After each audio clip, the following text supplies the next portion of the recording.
Tapi dia tak pergi juga, dia malah terus bersikukuh untuk bertanggung jawab atas hidupku sebagai tanda permintaan maafnya. Dia mengunci tanganku dengan kedua tangannya saat aku hendak memukulnya. Sebelum ke episode selanjutnya, support dengan kritik dan sarannya tulis di komentar. Terima kasih.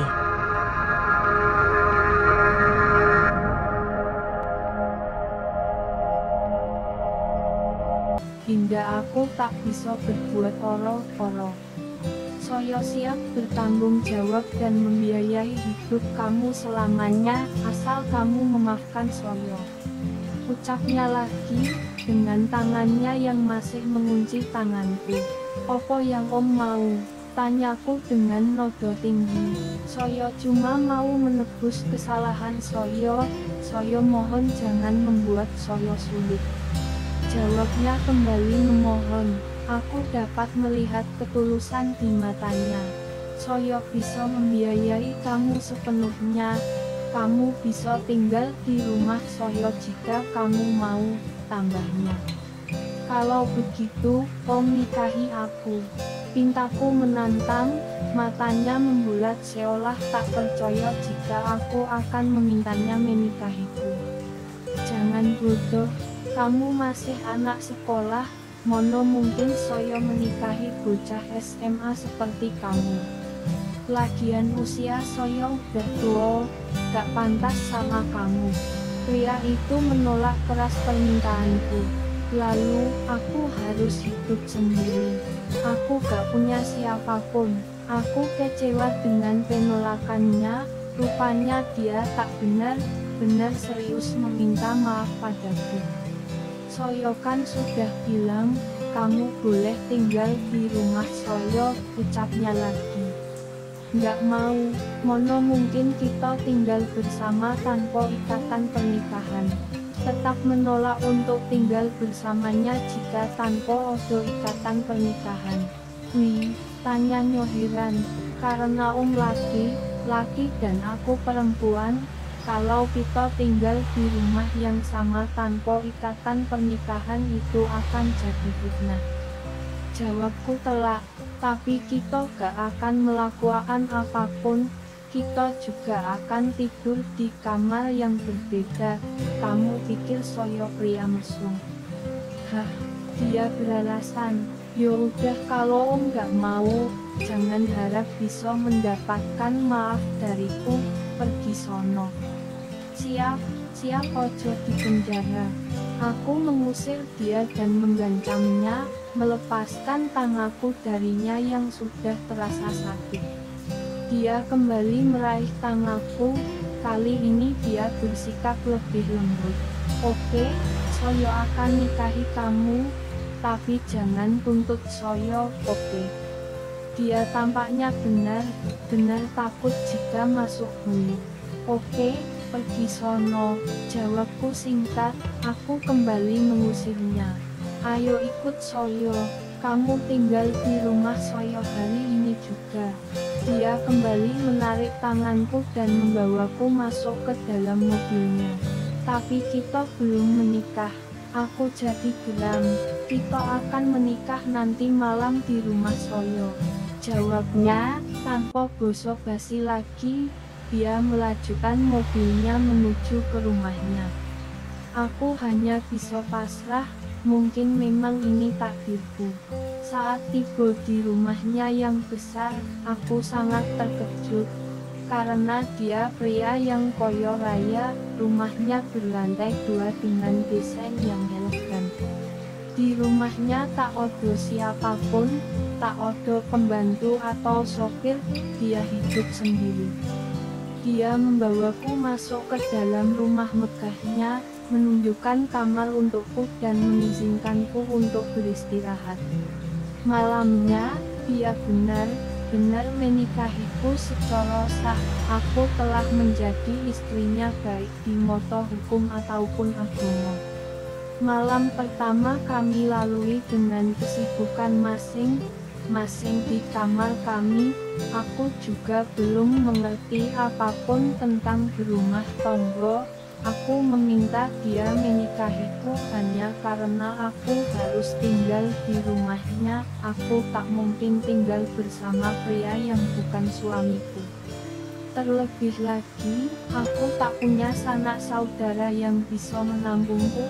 Jadi mau tak mau aku harus menerima tawarannya untuk tinggal bersama. Itulah sepenggal kisah perjalanan hidupku. Bagaimana awalnya aku bisa menikah di usiaku yang masih belia dan statusku yang masih pelajar SMA. Aku dan Om Rafli telah hidup bersama selama hampir 3 bulan. Dia selalu memperlakukan aku dengan baik sejak awal menikah. Meski terkadang dia galak, tapi dia pria yang sangat baik terhadap wanita. Aku merasa nyaman bersamanya, hingga aku dapat melupakan kenangan pahit tentang kematian kedua orang tuaku akibat Om Rafli. Aku tak tahu seperti apa hubungan kami saat ini, tapi kurasa hubungan kami sudah seperti suami istri podo. Umumnya, dia mana kami saling mencintai satu sama lain. Hanya saja, aku dan dia belum pernah melakukan hubungan badan, karena Om Rafli sangat menahan diri untuk tak melakukannya padaku walau aku mengatakan aku telah siap. Dia bilang dia tak mau merusak masa depanku. Aku cukup bangga padanya karena dia benar-benar menjaga nafsunya agar tak menjamahku lebih dari sekedar memeluk dan mencium. Kluntang, ponselku berbunyi, tanda pesan chat masuk. Soyo udah sampai, maaf baru chat.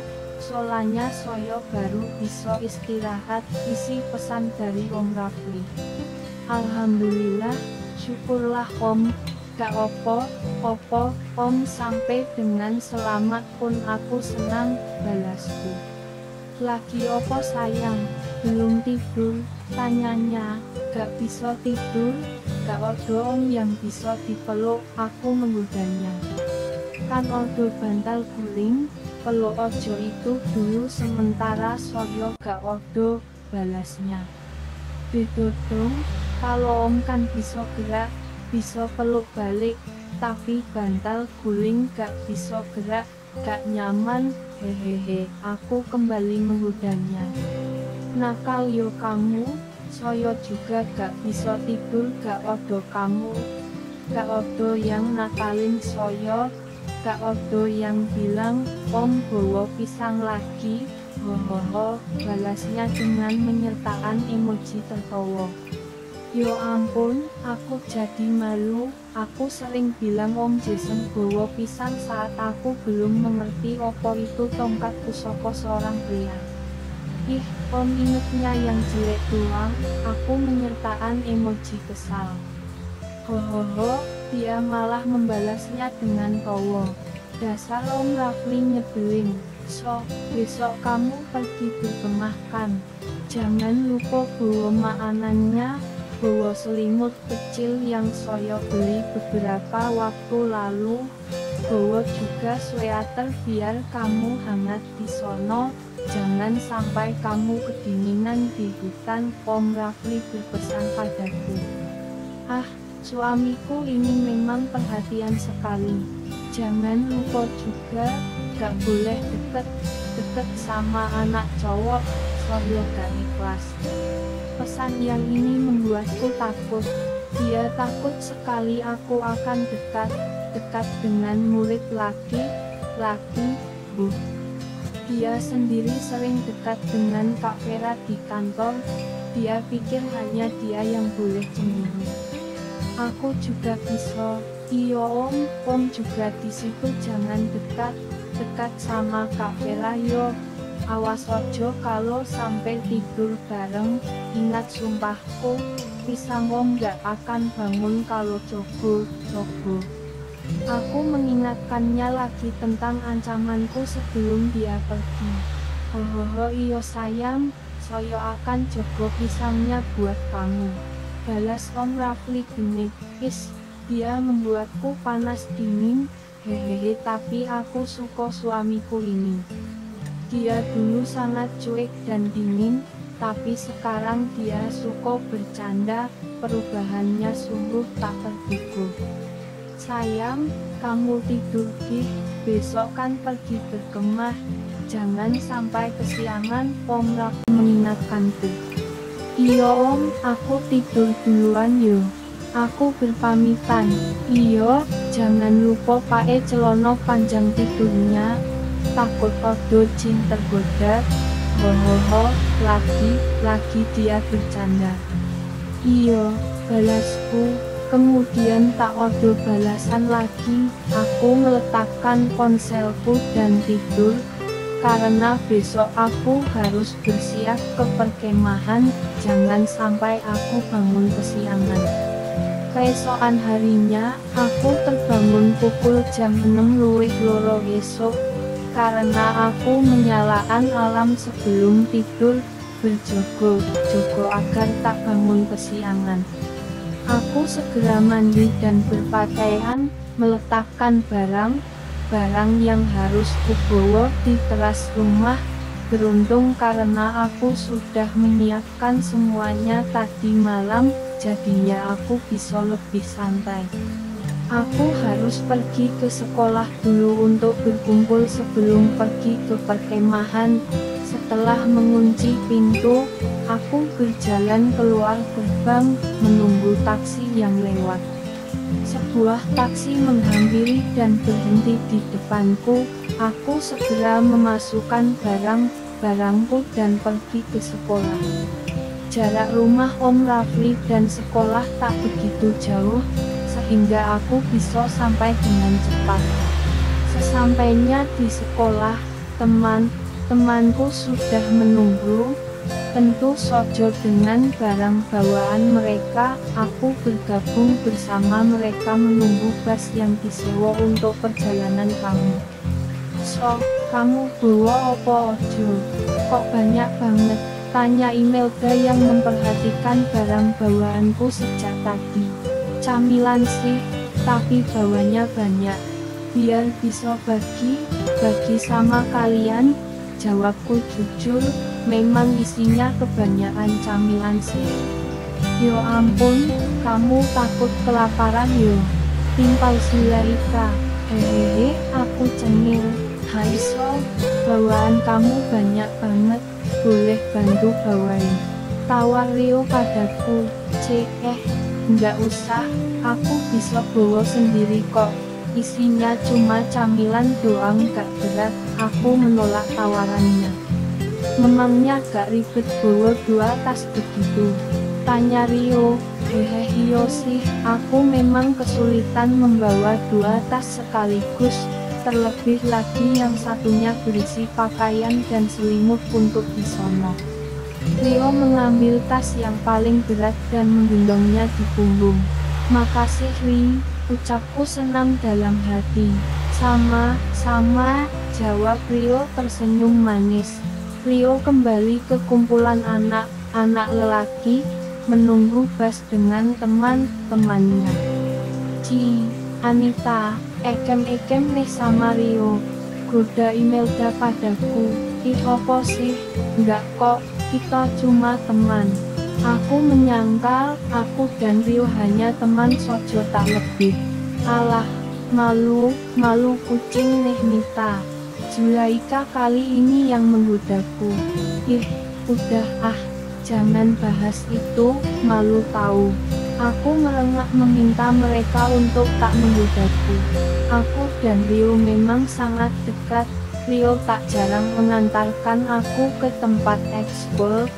Tapi aku tak pernah bilang apapun podo Om Rafli. Aku takut dia marah karena cemburu. Aku sebenarnya suka podo Rio, karena dia lelaki yang baik. Dia juga sering membantuku. Aku dilema antara Rio dan Om Rafli.